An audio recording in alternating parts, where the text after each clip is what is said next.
بسم اللہ الرحمن الرحیم۔ شروع اللہ کے نام سے جو بڑا مہربان نہایت رحم والا ہے۔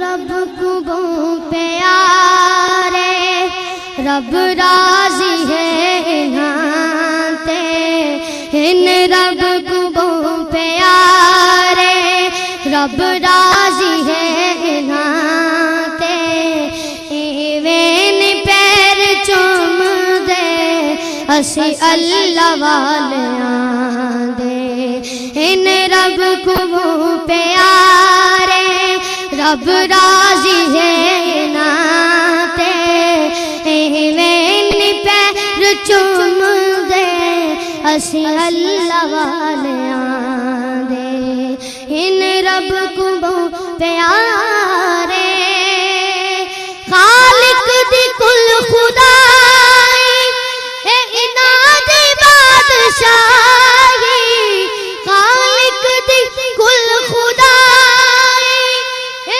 اناد بادشاہی، جو چاو دے نہ کر دے اے دین دے سپاہی، جو چاو دے نہ کر دے۔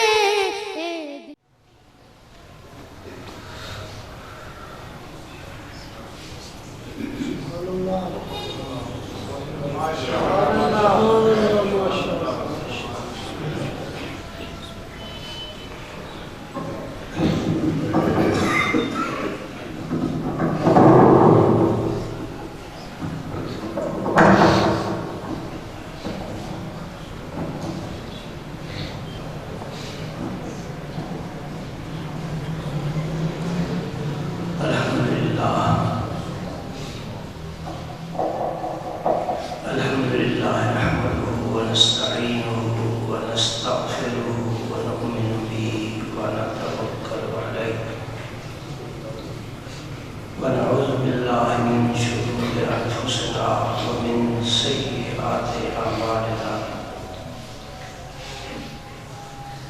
من يهده الله فلا مضل له ومن يضلل فلا هادي له، ونشهد أن لا إله إلا الله وحده لا شريك له، ونشهد أن سيدنا ومولانا محمدا عبده ورسوله الذي أرسله الله بالحق بشيرا ونذيرا وداعيا إلى الله بإذنه وسراجا منيرا،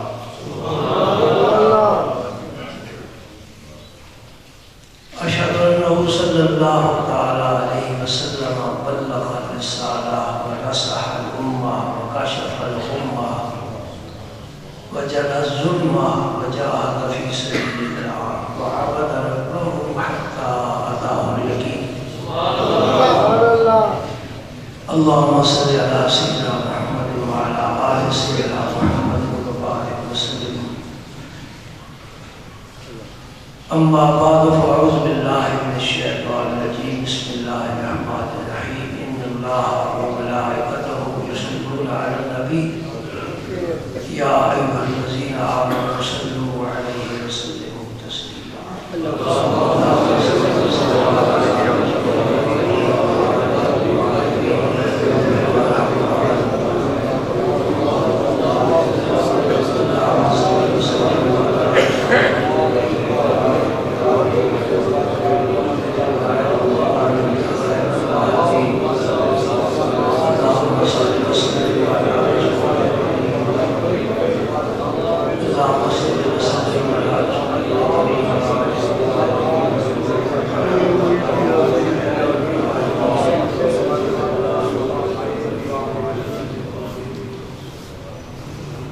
وعن أبي هريرة رضي الله تعالى عنه قال قال رسول الله صلى الله عليه وسلم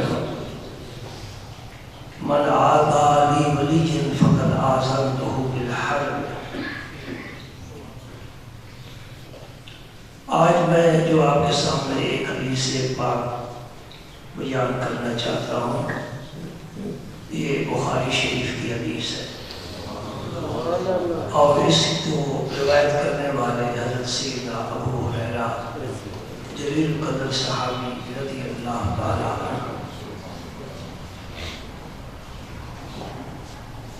یہ حدیث قدسی ہے۔ ایک حدیث صرف حدیث ہوتی ہے، وہ حضور کا فرمان ہوتا ہے، اور جب حدیث کے ساتھ لفظ قدسی کا شامل ہو جائے گا کہ یہ حدیث قدسی ہے، اس کا معنی یہ ہوتا ہے کہ یہ کلام، یہ فرمان اللہ کا ہے، الفاظ حضور کے۔ حدیث قدسی کا پھر درجہ قرآن پاک کے قریب ہو جاتا ہے، یعنی قرآن کے بعد حدیث قدسی ہے، اس کے بعد صرف حدیث ہے۔ یہ اللہ کا فرمان ہے۔ نبی کریم صلی اللہ علیہ وسلم فرماتے ہیں ان اللہ تعالی قال، کہ اللہ پاک نے فرمایا ہے وَلَا عَادَ وَلِيًّا فَقَدْ آذَنْتُهُ بِالْحَرْبِ،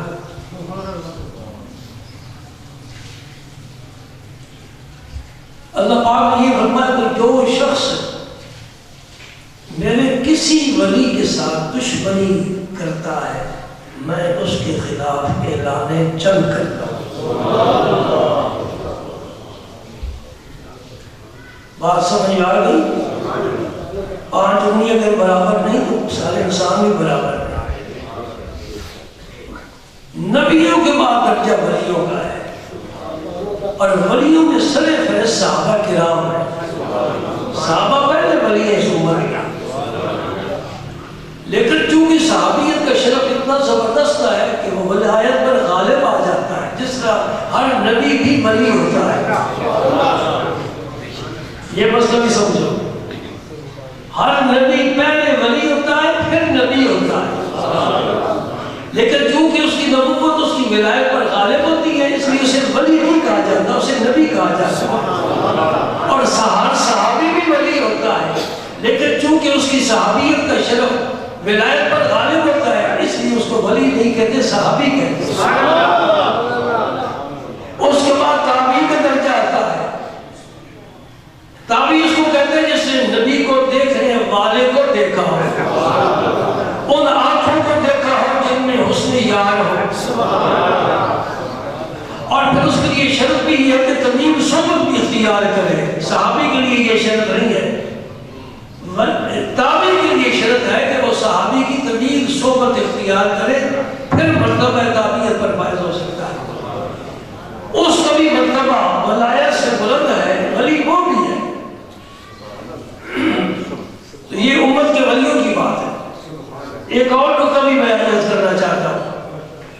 بعض لوگ کہتے ہیں کہ ہر متقی ولی ہے، ان اولیاءہ الا المتقون، یہ عہد پیش کرتے ہیں کہ ہر متقی ولی ہے، یہ غلط ہے۔ بات سمجھنے والی ہے۔ ایک لفظ ہے ولی، ایک ہے متقی۔ ہر متقی ولی نہیں ہوتا، اور ہر ولی متقی ہوتا ہے۔ سمجھ آ گئی؟ تقویٰ الگ وصف ہے، نیکی کرو، پرہیزگاری کرو، حرام سے بچو، اور مشتبہ چیز سے بچو، یعنی جس میں شبہ ہو اس سے بھی بچو، اس سے تقویٰ پیدا ہوتا ہے۔ لیکن ولایت نہیں ملتی، ولایت تقوی سے نہیں ملتی، ولایت اللہ کے فضل سے ملتی۔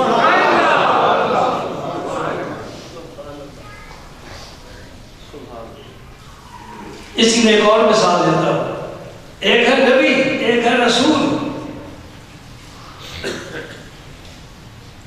نبی 1.25 لاکھ ہوئے ہیں، رسول 313 ہوئے ہیں، اولو العزم رسول 5 ہوئے ہیں۔ تو نبی تو 1.25 لاکھ ہے، اور رسول کتنے ہیں؟ 313۔ اس کا مطلب یہ ہے کہ ہر رسول نبی ہوتا ہے، اور ہر نبی رسول نہیں ہوتا۔ یہ میں نے ایک دفعہ پہلے مسئلہ بیان کیا تھا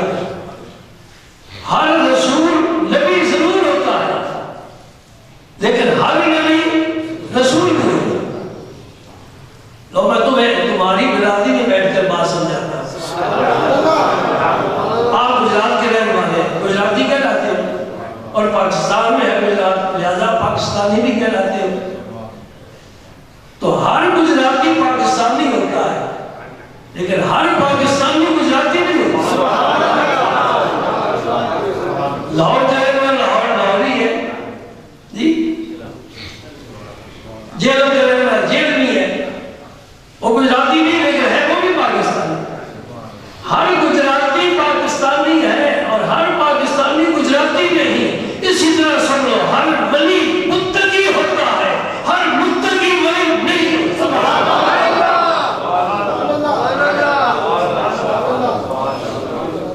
لہذا نیکی کرنے والے، بندگی کرنے والے، اطاعت کرنے والے، عبادت کرنے والے، دین کی خدمت کرنے والے، روزے رکھنے والے، طواف کرنے والے، یہ متقی تو ہو سکتے ہیں. ولی اس وقت ہوگا جب میرے رب کی رحمت کا تاج اس کے سر پر آئے.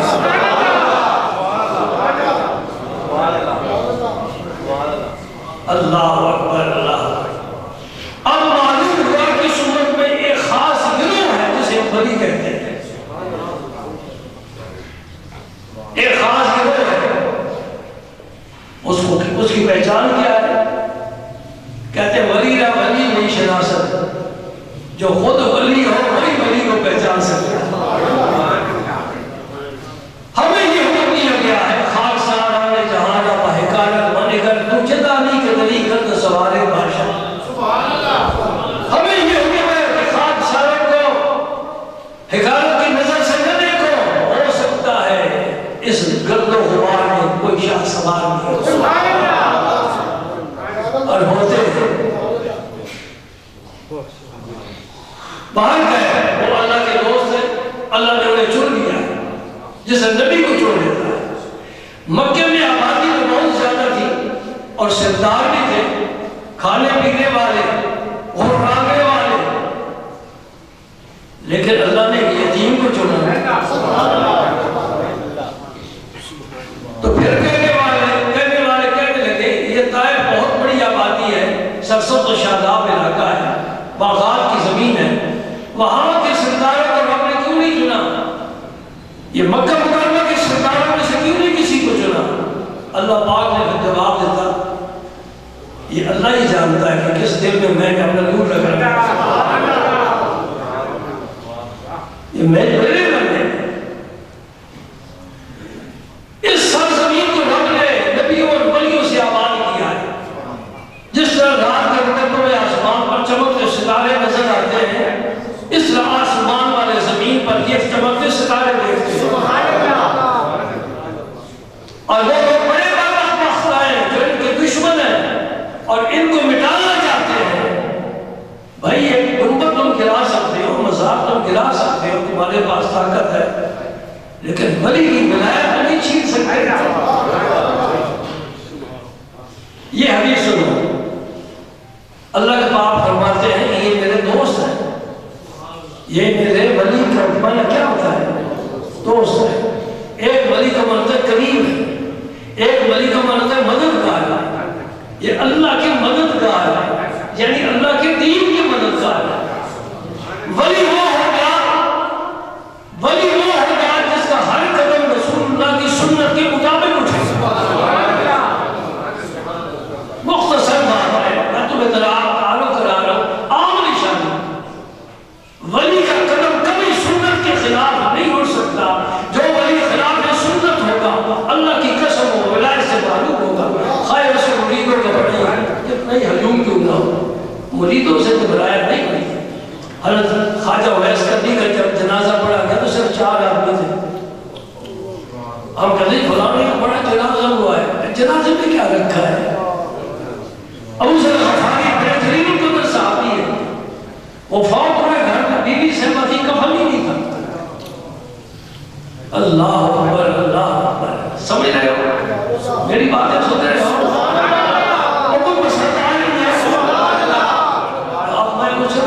تقریر عربی زبان میرے سینے میں اتنا زور ہی نہیں ہے.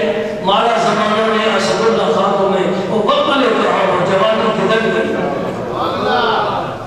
لیکن بعد میں کبھی تمہاری بات پہنچاؤں گا. اب یہی سلسلہ چاہتے ہیں نا. ولی کسے کہتے ہیں؟ جو شریعت کا پابند ہو. شریعت کیا ہے؟ اللہ کا قانون ہے.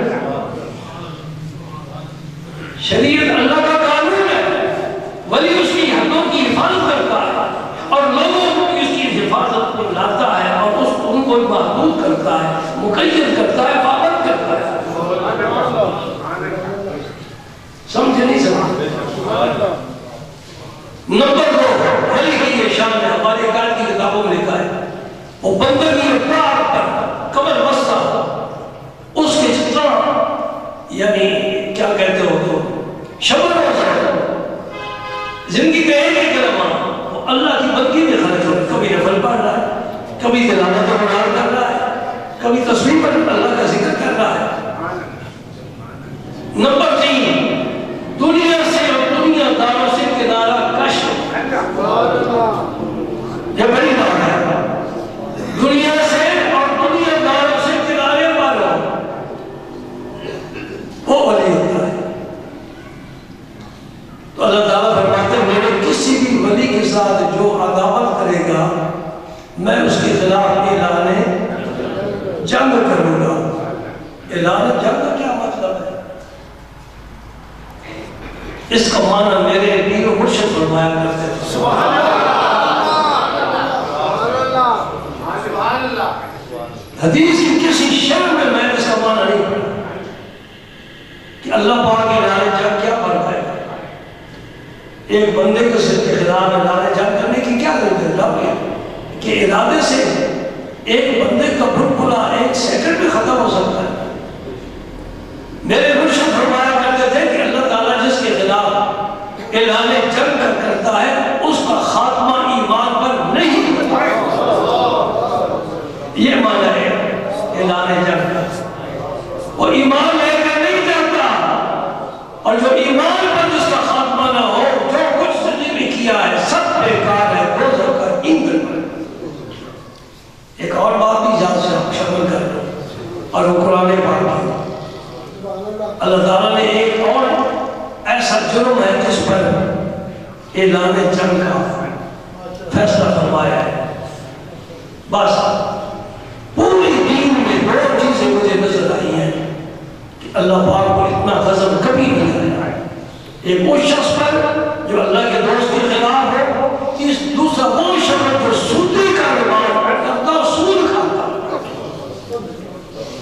اس کے خلاف قرآن پاک نے کہا ہے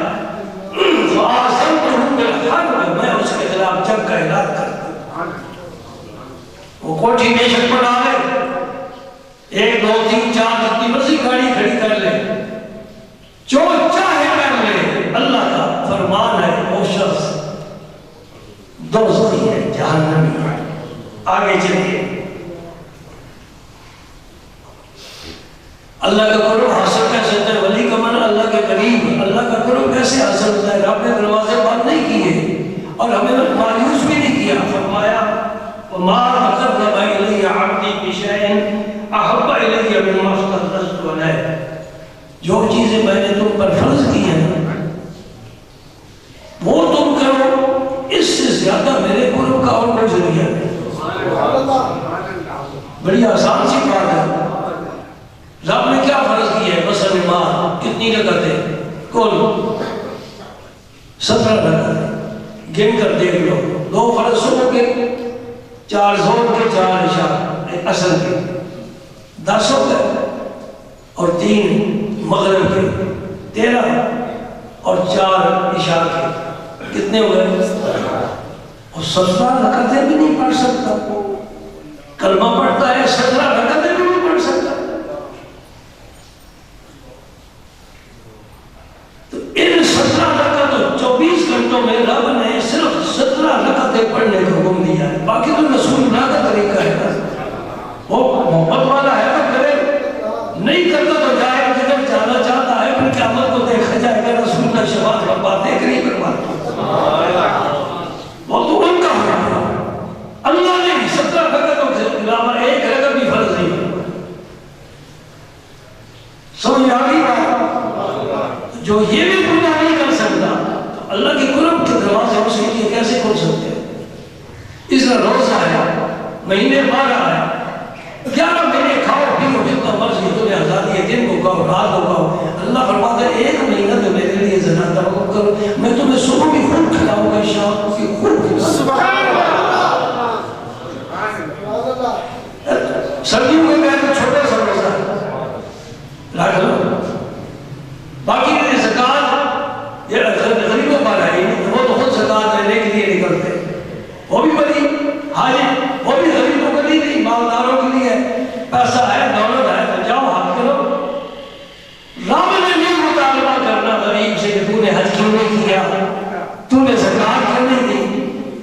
البتہ نماز ضرور پوچھے گا، نماز ضرور پوچھے گا۔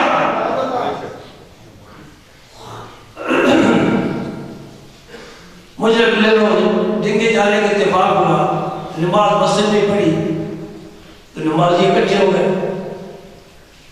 میں نے چند مسائل بیان کی، ان میں سے ایک مسئلہ تمہیں بھی سنا دیتا ہوں۔ میں نے کہا اللہ پاک کے نبی نے فرمایا 7 سال کا بچہ ہو جائے اسے نماز کا حکم دو، ملوث یامرون بالصلاۃ اذا بلغ السبع، بچہ 7 سال کا ہو جائے اسے نماز کی تلقین کرو، ایک پڑھے گا 4 نہیں پڑھے گا، 2 پڑھے گا 3 نہیں پڑھے گا، کوئی بات نہیں، بیٹا آج کتنی پڑھی؟ ابا جی آج میں نے 2 پڑھی، شاباش بہت اچھا کی بیٹا، 5 پڑھا۔ 10 سال تک محبت سے بچے کو نماز کی عادت ڈالتے ہو، ساتھ لے جاؤ، پوچھتے رہو، امی سے پوچھیں، مسجد میں گیا تھا نماز پڑھتے رہے، جب 10 سال کا ہو جائے ابھی بالغ نہیں ہوا، پھر حکم نہ دو، پھر ڈنڈا استعمال کرو، چل مسجد میں، اس لیے کہ تو بالغ ہونے کے قریب ہے، تو پھر ہاتھ سے نکل جائے گا، مسجد میں چل سجدہ کر 5 وقت، اذان ہو جائے مسجد میں پہنچ۔ سمجھ آگئی مسئلہ؟ ہم اس میں بھی کوتاہی کرتے ہیں، اپنے بچوں کو ماں کہتے سونے دے بھی نہیں، سکول جانے کا بھی وقت نہیں ہے۔ اب ہمارے اوقات سکولوں کے ماتحت ہو گئے اور ہمارا نصاب بھی سکولوں کا ماتحت ہو گیا، کتنی اس میں تبدیلی آ گئی نصاب ہے۔ دیکھ لو میں ایک بات بتاتا ہوں، جتنے سکول ہیں چھٹی کتنے بجے ہوتی ہے آپ سب کو پتا ہے؟ نہیں پتا، میں بتاتا ہوں، چھٹی اس وقت ہوتی ہے جب مولوی اللہ اکبر کہتا ہے، زور کی اذان جب پڑھتا ہے اس وقت چھٹی ہوتی ہے۔ انگریز نے یہ نہیں کہا کہ تم نماز نہ پڑھنا، اس نے ہمیں ایسا پروگرام بنا کر دے دیا ہے کہ نہ بچے پڑھیں نہ ٹیچر پڑھیں۔ آئی سمجھ میں؟ اب جب گھر میں یہ جائیں گے ٹیچر اور بچے تو کھانا کھائیں گے کہ نمازیں پڑھیں گے؟ نماز پڑھنے کے لیے فالتو کا کام ہے۔ اس کی یہ نحوست ہے کہ ہمارا ملک کتنی سازشوں کا شکار ہے، یہ خدا دار بن کر اسلام کے نام پر جس رب نے ہمیں یہ تحفہ عطا فرمایا تھا، اب اس میں اللہ کا نام لینا، دین کی بات کرنا اور اپنے آپ کو اہل سنت مسلمان کہلانا جو مشکل ہو گیا۔ دعا کریں اللہ پاک اس ملک کو استحکامت سے سالمیت کی دعا کیا کرو عالم اسلام کے لیے، اور ایک بات ضرور کیا کرو اگر اللہ تعالیٰ کی رحمت چاہتے ہو کہ یا اللہ اسلام کو حلمہ نصیب فرما، اسلام کو حلمہ نصیب فرما، اپنے لیے نظر مانگو، اللہ کے دین کی بھی دعا مانگو۔ اور یہ سنو قرآن پاک یہ ان تنصروا اللہ ینصرکم، اللہ پاک فرماتے ہیں کہ میں مجھ سے مدد مانگتے ہو تو پہلے میرے دین کی خدمت کرو، پھر میں تمہاری مدد کروں گا۔ صحابہ کرام نے اللہ کے دین کی مدد کی، رب نے بولے وہ عروج عطا فرمایا، وہ سربلندی عطا فرمائی کہ کوئی قوم اس قدر فتوحات نہیں کر سکی جتنی صحابہ کرام نے فتوحات کی۔ ان کے بعد کیا ہے؟ نہ رائفل ہے، نہ کوئی گن ہے، مشین گن ہے، نہ ایٹم بم ہے، یہ جدید اسلام کچھ بھی نہیں، تلوار ہے، نیزہ ہے اور 3 کمان ہے اور اللہ کا رسول کا نام۔ فرمایا فرائض کے ذریعے میرا قرب حاصل ہو سکتا ہے۔ نمبر 2، وما اذا اعطي ذكر النوافل حتى احبه، فرمایا جو بندہ میرے قرب حاصل کرتا ہے نوافل کے ذریعے میں اسے اپنا محبوب بنا لیتا ہوں۔ یہ ہے ولایت کا نصاب۔ نوافل کیا ہے؟ نفل کا معنی ہے زائد ہے، فرض چیز سے جو زائد کام کرو گے عبادت وہ نفل ہے، یعنی عمرہ نفلی ہے، حج فرض کر لیا، اب دوبارہ جاؤ گے تو وہ حج نفلی ہوگا، نماز پڑھ لی، اب جو وقت پڑھو گے تو یہ نفل ہوگی، اور نفل فرض کی مقدار مقرر ہے، 4 کی 3 نہیں، 3 کی 4 نہیں، 2 ہے تو 2 پڑھنی ہے، لیکن نوافل میں جتنا آگے بڑھ جائے ساری رات نفل پڑھتے رہے. بزرگوں کے واقعات سنو اور پڑھو تو حیرت ہوتی ہے. شیخ شبلی رحمۃ اللہ علیہ اپنی آنکھوں میں رات میں نمک ڈالا کرتے تھے تاکہ مجھے نیند نہ آئے. کون ہے جو اپنی آنکھ میں نمک ڈالتا ہے؟ اور سوٹا انڈا پاس کرتے تھے. جب اونگ آتی تھی تو اپنے آپ کو مارتے تھے. کہتے او شبلی جس کا رزق کھایا ہے کھڑا کیوں نہیں ہوتا؟ رابع بخش 400 نفر ایک عورت زار ہو کر صرف نازل ہو کر 400 نفر رات کو پڑھا کرتی تھی. تو پھر یہ تو بات ہے نا کہ زومی آیا چور آیا گزری اٹھایا رب کے دل میں تجربہ نہیں نکلنے دوں گا. سنے نا بات آپ نے امام فخر الدین رازی نے لکھا ہے رابع بسری مسئلے پر سو گئے چور اپنا گیا. اللہ پاک کی طرف سے آواز آئی الحبیب نائم والسلطان یقظان میرے دوست سو رہا ہے اللہ تو جاگ رہا ہے. سلام اللہ کے دوست اور علی کس دنیا میں آپ رہتے ہیں. کمانا کھانا یہ کوئی کام نہیں ہے. یہ جو ہم سے جانور بہتر ہے جنہیں کھانے کی فکر ہی نہیں. جنگل میں پھرتے ہیں کھانے کی فکر ہی نہیں. کوئی بھوکا نہیں مرتا.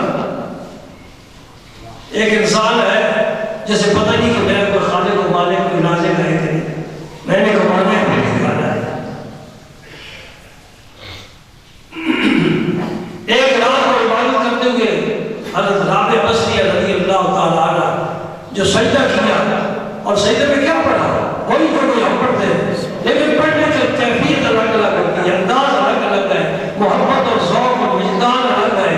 ہم پڑھتے ہیں سبحان ربی الاعلیٰ ایک جاتے ہوئے ایک اٹھتے ہوئے ایک درمیان میں پڑھ لیتے ہیں بس جی تب آپ نے سبحان ربی الاعلیٰ پڑھ لیا.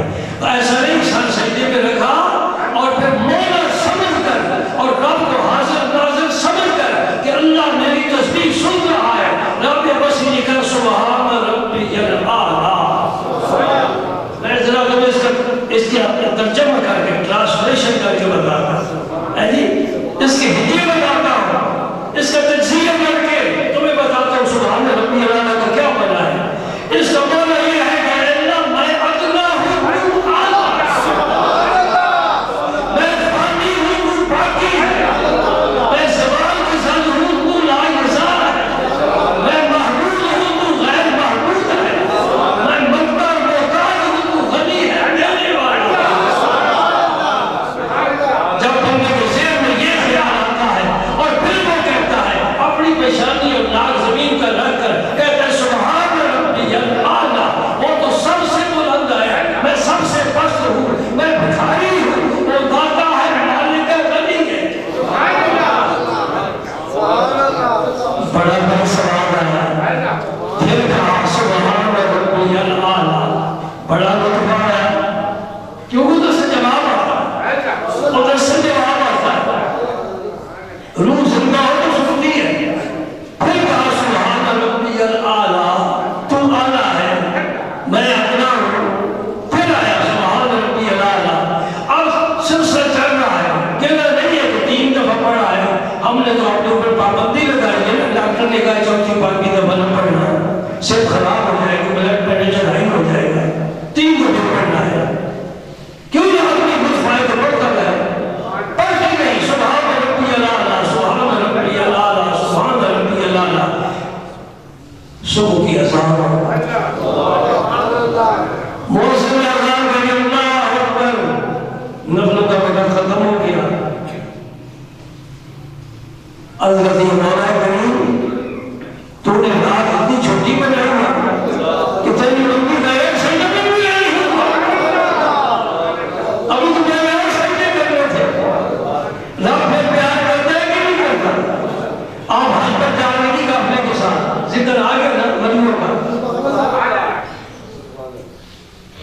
الحمدللہ میں تمہیں مبارک دیتا ہوں اچھا کیتا تمہیں ملا ہے.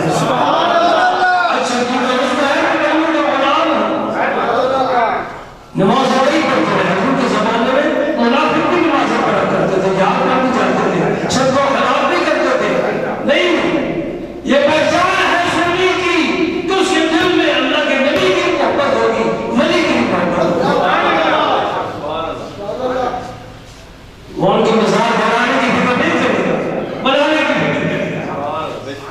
رابعہ بستی قافلے کے ساتھ حج پر جا رہی ہے، گدھا ہے ان کا جسے دراز گوشت کہتے ہیں، اس پر مختصر سا بستر وغیرہ سامان جو بھی ہے پانی وغیرہ وہ رکھا ہوا ہے، قافلے کے ساتھ جا رہی، سفر بڑا طویل ہے، کہاں مسئلہ کہاں مکہ مکرمہ، جنگل بیابان ہے، اتفاق ایسا گدھا مرا گر گیا مر کے،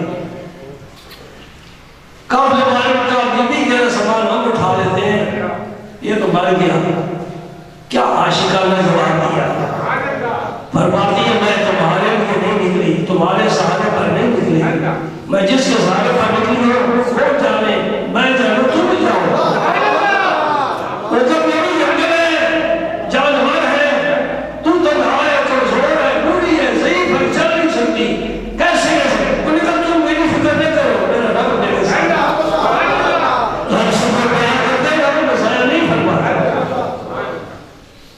کب وہ زمانہ ہو گیا، رابع بصیر نفل پڑے، نفل پڑھ کے دعا مانگی، مولا کریم اپنے دوستوں کے ساتھ یہی سلوک کیا جاتا ہے جو تم نے میرے ساتھ کیا، اب خلوت ہے، خلوت میں اپنے رب سے عرض کر رہی ہے، تو نے مجھے اپنے دوست بنایا ہے، ساری دنیا سوتی ہے مجھے جگاتا ہے، سب حاضر ہوتے ہیں مجھے ذکر کی توفیق عطا فرماتا ہے، میں تیرے نام لینے میں زندہ ہوں، تم یہ جانتی ہے کہ رابع کے رب کے ساتھ بڑا تعلق ہے، یا اللہ دوستوں کے ساتھ ایسا سلوک کرتا ہے، اب میں تیرے گھر کیسے پہنچوں؟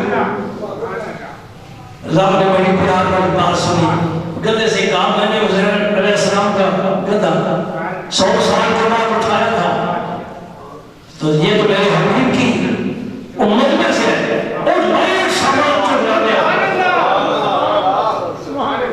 اللہ اکبر اللہ، یہ خواب نہیں، یہ افسانہ نہیں، یہ حقائق ہے، رب کی قدرت سے کچھ پہی نہیں، میں سے یہ قرآن پاک کا حوالہ دے کر اپنی بات مکمل کی ہے، عزیر علیہ السلام کو رب نے 100 سال تک سلائے رکھا، قرآن میں ذکر آتا ہے، تبھی تو یہودی عزیر علیہ السلام کو اللہ کا بیٹا کہتے ہیں، عیسائی عیسیٰ علیہ السلام کو اللہ کا بیٹا کہتے ہیں، اللہ اللہ سے پاک کا رنگ بھلے تو اللہ بھی نور رنگ، کوئی بھی اولاد سمجھ بے نیاز احد وحدہ لا شریک ہے، اور گدھا بھی مر گیا، 100 سال کے بعد کہا اٹھو، اٹھے، آنکھیں بندے ہوئے، تو پوچھا کب لبستہ، آج ہی کتنے عرصے کے بعد اٹھے ہو، لبستہ یوم وبال یوم، یاد کل کی بات ہے، کل سویا تھا، دن ہوا ہے، دن کا کچھ حصہ ہوا ہے، فرمایا نہیں، بل لبستہ مئۃ عام، پورے 100 سال گزر گئے، پوری صدی گزر گئے، یہ میرے رب کی قدرت ہے، اور ہمارا ایمان آبادی ہوئی شہر بنا، لیکن حضرت عزیر علیہ السلام کو رب نے اس طرح حفاظت میں رکھا، اس طرح حفاظت میں رکھا، فرمایا پہلے کھانا دے، جو تیرا کھانا تھا نا وہ مفسرین لکھتے ہیں کہ جوس پڑتا سا جوس پھلوں کا جو لے کر چلے تھے، اور ڈاکٹر بھی کہتے ہیں کہ بڑے وٹامن ہوتے ہیں، استعمال کرنا چاہیے، اس کا مطلب ہے پرانی بات ہے، آج ڈاکٹروں کی تحقیق نہیں ہے، یہ عزیر علیہ السلام کو بھی پتا تھا کہ یہ جوس بڑا قیمتی ہے، تازہ پھلوں کا جوس، وہ لے کر چلے تھے، اور بھی جو کھانا تھا رب نے فرمایا 100 سال گزر گیا ہے، میرے نبی تیرا کھانا میں نے محفوظ رکھا ہوں، آج تک صحت کوئی ایسا آدھا ایجاد نہیں کر سکی، یہ آپ کا کیا ہے فرید، کتنے دن تک کھانا رکھ سکتا ہے، خراب ہو جائے گا، 100 سال کا کھانا رب نے رکھا، منظور الہ ہمارے کا، اب میں تیرے گدھے کو اٹھانا چاہتا ہوں، دیکھ ذرا کس طرح نہیں اٹھتا ہے، گدھا اٹھا، اس پر چمڑا چڑھا، بال آئے، سبحان اللہ، سبحان اللہ، یہ کس کی قدرت ہے؟ اس کو کیا سمجھ گئے؟ وحدہ لا شریک، اللہ کا کیا سمجھ گئے؟ وحدہ لا شریک، دعا کرو ہمارا خاتمہ اسی کلمے پر ہو گیا، اللہ کو وحدہ لا شریک سمجھے، نمبر 2 اس کے محبوب محمد عربی صلی اللہ علیہ وسلم کو خاتم النبیین سمجھے، ختم نبوت پر ایمان، مومن کی شان، اس شان کے ساتھ زندہ رہے اور ایمان کے ساتھ اللہ کی جناب میں حاضر ہے، باقی